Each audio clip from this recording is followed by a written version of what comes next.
Hi అండి. Home made non veg pickles available. దయచేసి ఎవరైనా కావాలి అంటే కాంటాక్ట్ చేయండి. డెలివరీ సర్వీస్ కూడా అవైలబుల్ ఉంది.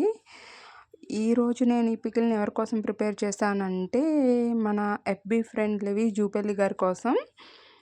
ఆయన నన్ను కాంటాక్ట్ అయ్యారు. 1 కిలో హైదరాబాద్ పార్సిల్ చేయమని చెప్పారు. సో ఆయన కోసం నేను ఇవాళ ఈ నాన్ వెజ్ పికిల్ అనేది ప్రిపేర్ చేస్తున్నాను అనమాట. డెలివరీ సర్వీస్ కూడా అవైలబుల్ ఉంది. మీకు కూడా ఎవరైనా కావాలి అంటే వెంటనే కాంటాక్ట్ చేయండి. డిస్టెన్స్ కూడా మేమే పంపిస్తున్నామండి. తెలంగాణ, ఆంధ్ర అయితే free service. Out of states వచ్చేసి ఎక్స్ట్రా ఛార్జెస్ అనేవి యాడ్ చేసుకోవాల్సి ఉంటుంది. ప్లీజ్ సపోర్ట్ చేయండి. యూట్యూబ్ ఛానల్ని కూడా సబ్స్క్రైబ్ చేసుకోండి. Thank you so much. Me support ఎప్పుడూ నాకు ఇట్లానే ఉండాలనుకుంటున్నాను. Thank you.